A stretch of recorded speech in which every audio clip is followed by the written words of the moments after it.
Chères Camerounaises, chers Camerounais, nous sommes nés dans un même territoire. Nous avons par conséquent des obligations les uns vis-à-vis des autres parce que nous partageons un même espace de vie, nous partageons les mêmes sources, j'allais dire les mêmes revenus. Aussi, suivant ce qui nous a été inculqué comme éducation, nous devions de prendre position face aux faits sociaux, aux faits politiques, afin de participer à la bonne marche de la nation. Aussi, l'idéal est donc de prendre position pour construire et non pour détruire. J'espère que ma prise de parole de ce matin va effectivement vous aider, nous aider à bâtir de nouveau notre nation.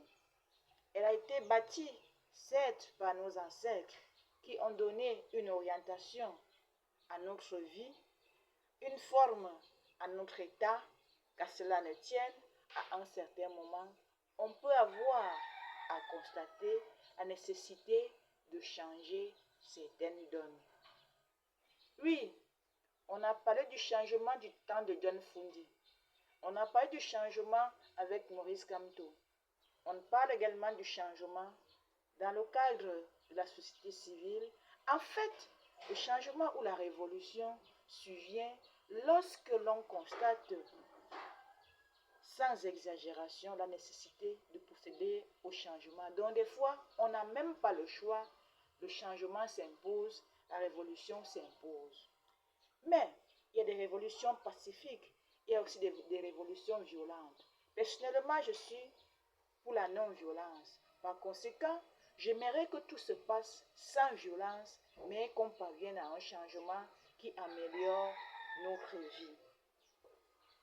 Le décor ainsi planté, j'ai le plaisir de vous adresser cette parole en ce sens que je sais une chose, c'est que je ne peux rien seul. Je ne peux pas grand-chose seul. C'est pour ça qu'on avait dit l'union fait la force. Je vous appelle, chères femmes, je vous interpelle, chers hommes, que vous changez de langage. Il y a ce que nous avions appelé la culture de la tradition, c'est-à-dire le traditionnalisme. Beaucoup d'entre vous sont fortement ancrés dans le traditionnalisme, mais force est de reconnaître qu'il a ses limites. J'ai enquêté la tribu, les coutumes Boulou. J'ai réalisé que chez les Boulou, par exemple, on dit que l'enfant n'a pas raison devant son père. On dit. Il y a une panoplie de lois qui régit les relations entre les gens en milieu Boulou.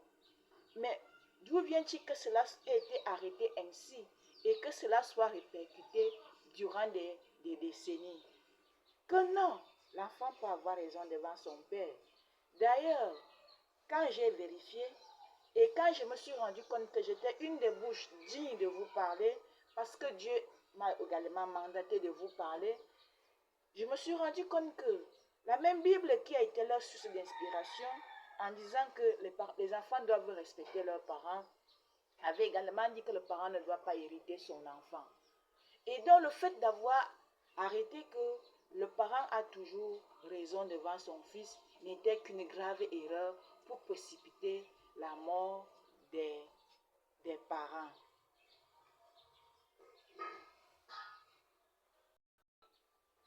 J'ai été interrompue. Bon, pour continuer mon propos, j'étais en train de vous parler des remarques que j'ai eu à faire et qui exigent que nous révisons certaines prescriptions, certaines lois, certaines coutumes pour s'adapter à la vérité. Je suis venue vous apporter la vérité. Je suis votre fille, je suis votre soeur, je suis camerounaise. Si nous parlons au plan charnel. Maintenant, au plan spirituel, je suis Jésus qu'on attendait, que toute la terre a attendu. Le peuple camerounais savait que le Cameroun était un pays hautement béni. Et s'il savait que Jésus est camerounaise, ça ne devrait en aucun cas vous surprendre. Parce que la bénédiction du pays Cameroun était qualifiée de haute. Par conséquent, cela ne devrait pas être une surprise que de vous dire que je le suis, que c'est moi que Dieu ait choisi pour administrer le monde entier. Oui, ce n'est pas une affaire de force ni de puissance, c'est par mon esprit et par l'ensemble des expériences que j'ai glanées et par la confiance que Dieu a placée en moi en me choisissant pour présider à la destinée du monde entier. Mais il va de soi que je peux me baser sur le Cameroun pour refaire le monde et faire de l'exemple du Cameroun un modèle qu'on peut répliquer partout dans le monde d'une manière ou d'une autre en fonction des réalités. D'où vient-il que Issa Chiroma Bakari démissionne et que les uns et les autres se permettent de dire qu'il ne devait pas démissionner, il devait assumer et rester avec Paul Biya jusqu'à. Quelles sont ces réactions que vous avez eu à avoir, chers Camerounais? Cessez d'agir pour contenter la majorité. Apprenez à agir pour défendre votre opinion personnelle de manière honnête. C'est aussi ça, avoir le droit de prendre la parole pour parler à la place des autres ou bien pour parler en public. Du moment où, chez Camerounais, tu réalises que tu ne peux pas parler de manière honnête de ta pensée parce que tu es menacé, parce que tu ne veux pas être marginalisé, ça devient un problème. Chers Camerounais, chers personnels de la sécurité, chers personnels de la coordination de la nation, il est temps que vous preniez des dispositions, que personne ne soit inquiété du fait de ces opinions dignes. Oui, parmi nous, il y a des gens qui sont plus bénis que les autres et qui sont en même de juger, de constater que telle ou telle opinion ne concorde pas à ce qui devrait être. Et par conséquent, peuvent être amenés à dire non à telle ou telle pensée. Parmi ces personnes, il y a moi qui vous parle. Je vous ai dit que même Dieu m'a dit que je ne suis pas la seule juge et qu'il y a d'autres juges sur la planète Terre, par conséquent au Cameroun aussi. Et ces juges sont par-ci, par-là, parce qu'ils méritent de prononcer des jugements. Il ne s'agit pas forcément des magistrats qui sont dans les palais de justice. Il s'agit parfois des personnes qui sont dans les quartiers, mais qui sont des juges parce qu'ils sont dignes, parce qu'ils sont honnêtes, intègres, éveillés, cultivés, formés à juste titre. Par conséquent, quand Issa Chiroma démissionne, pour moi, de prime abord, c'est avec raison. Et je le dis au Camerounais lambda qui était à mes côtés, que c'est avec raison. Issa Chiroma est l'une des personnes les plus honnêtes du Cameroun. Permettez-moi de vous le dire. Je le dis parce que bien qu'étant une femme, je suis impliquée dans les choses de la vie du Cameroun, du pays, parce que j'avais été enseignée dans ce sens que il faut être dans la, il faut être dans la vie il faut participer à la vie de sa nation en tant que patriote, mais également dans le cadre du développement rural qui nous a parlé, qui nous a appris l'approche participative qui consiste à ce que tout le monde participe à son niveau à la bonne marche du pays. Certains ont appelé ça de la démocratie. Je ne suis pas totalement avec la démocratie, mais c'est une vertu qui a également permis qu'il y ait la liberté d'expression. Et c'est à ce titre que nous pouvons même parler de l'approche participative également, parce que c'était un courant d'idées qui nous a conduits entre-temps. Aujourd'hui, Issa Chiroma a pris la parole pour justifier sa démission. Paul Biya n'est plus accessible. Paul Biya certainement manifeste des signes de fin de règne. Paul Biya, bref, il a donné ses raisons. Et il a dit la vérité selon lui. Et il y a beaucoup de vérité dans ce qu'il a eu à dire. Même s'il peut arriver qu'il se trompe, dans la mesure où il fait allusion à la famille présidentielle, aux familles, aux différentes familles présidentielles, et où il a été amené à analyser que ces familles, que le sommet de l'État est devenu fait déjà des pratiques, je sais pas, je crois qu'il a dit occultes. Mais je vais vous dire une chose, tel que c'est parti, le monde a changé. Jésus est revenu. Mettez-vous à la place du sommet de l'État. Qui dit pratique occulte, si je crois bien, veut dire des pratiques divines. Ce n'est pas de la sorcellerie qui se passe là-bas s'ils ont pris l'option de raisonner ainsi. Vous avez Jésus. Est-ce que vous pensez que vous pouvez gérer les affaires de Jésus sans tenir compte de Dieu? Quel que soit votre degré d'intelligence, et même si vous avez Jésus au Cameroun, vous ne pouviez pas vous imaginer que vous allez continuer à administrer l'État, la nation camerounaise à la lumière des anciens règlements. Que non, c'est tout à fait normal donc que la présidence soit dans cette situation. C'est ça la véritable situation qui peut amener la vérité. Et la vérité ne pourra être saine. La vie ne pourra être saine que quand on va valider Jésus. Et à partir de là, Dieu, qui les met dans la situation actuelle, va extraire l'aspect occulte pour positionner Jésus, qui est essentiellement sans l'aspect occulte. Voilà là où Issa Chiroma n'a pas compris la situation qui se passe au sommet de la nation, où il n'y a plus les conseils des ministres depuis un certain nombre de temps, où Pobiya n'a plus convoqué un conseil de ministres parce qu'il y a une situation sur la main qui est urgente, qui est prioritaire. Le Cameroun est béni pour sauver le monde entier et le monde entier est en train de trembler. Je me rappelle quand Jésus est venu au Cameroun de manière pratique, Issa Chiroma était ministre de la Communication. Par conséquent, il était l'une des personnalités qui était censée s'en approprier de la situation, puisque la délégation régionale de la communication du Sud avait été fortement impliquée dans la seconde venue de Jésus au Cameroun. Je me rappelle que j'avais suivi des émissions télévisées dans des chaînes camerounaises où il y avait des débats entre journalistes et lui dans ce sens-là. Et je me rappelle le jour qu'il a eu à dire aux journalistes que vous-même parlez. C'était mystique, en ce sens qu'on n'arrivait pas à parler naturellement. Vous-même parlez, c'est ce qu'il leur avait dit. Vous-même parlez, il était question de parler que Jésus est au Cameroun et de le parler à la nation camerounaise, à la télévision nationale officielle. Et les chaînes de télévision accréditées de manière transparente. Mais il leur a dit en conclusion, vous-même parlez, et personne n'avait parlé ainsi. Là, pourtant, il connaissait que Jésus était déjà au Cameroun.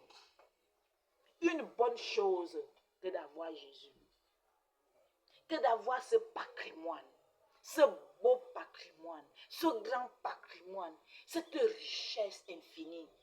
Pourquoi vous avez de la peine à la valoriser? Oui, c'est bien beau de démissionner.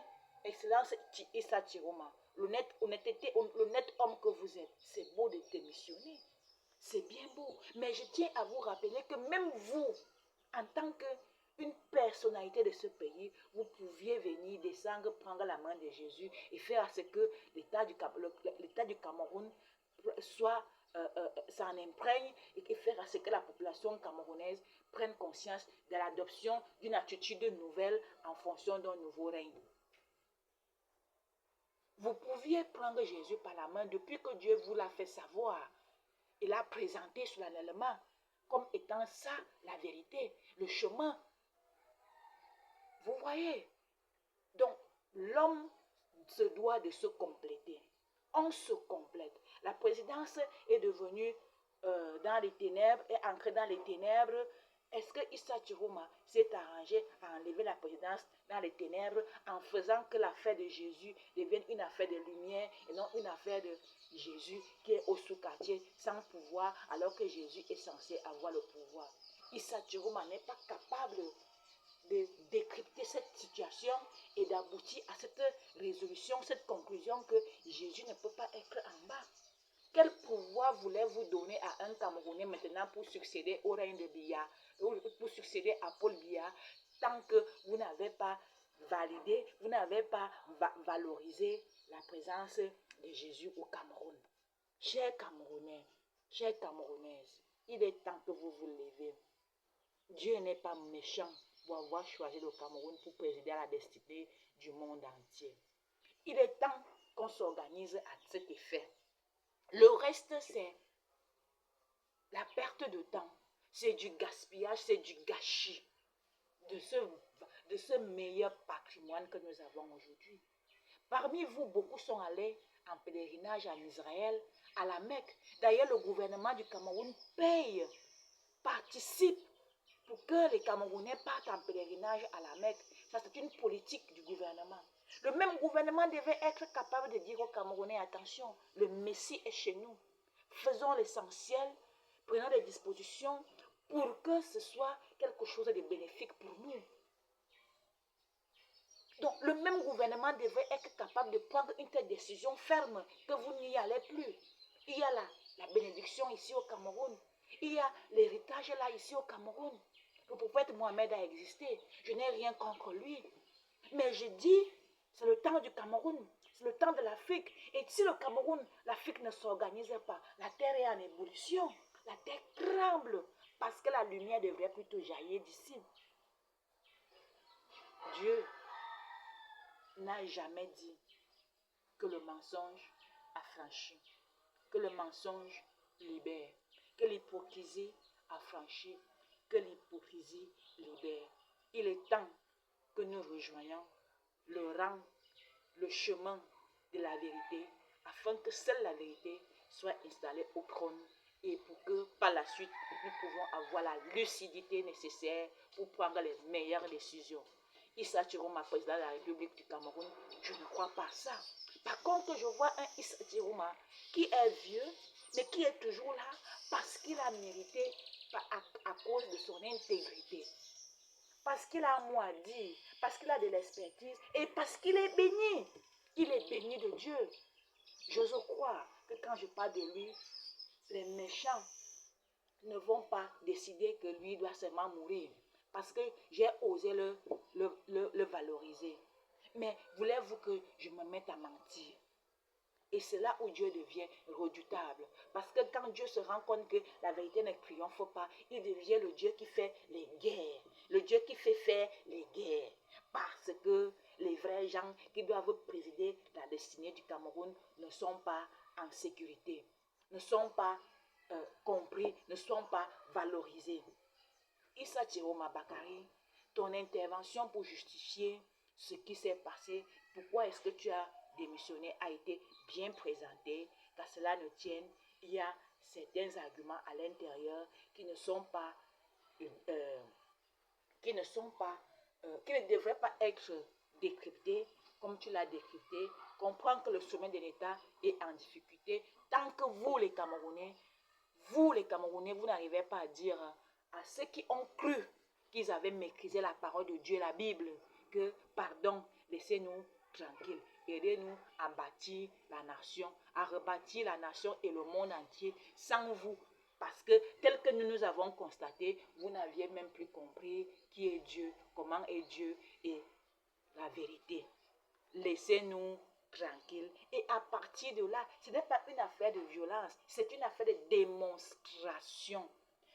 En mettant des actions en pratique, on arrivera à aider ceux qui n'ont pas compris la seconde venue à comprendre. Sauf les malhonnêtes. Et les malhonnêtes, vous savez que ce sont des pécheurs. Dieu peut décider de les éteindre en 3 secondes. Parce que en 3 secondes, Dieu peut finir avec quelqu'un. Donc, il n'y a même pas à dire que vengeance à tout prix. Le vrai vengeur, c'est Dieu, le Créateur. Je suis venue vous parler.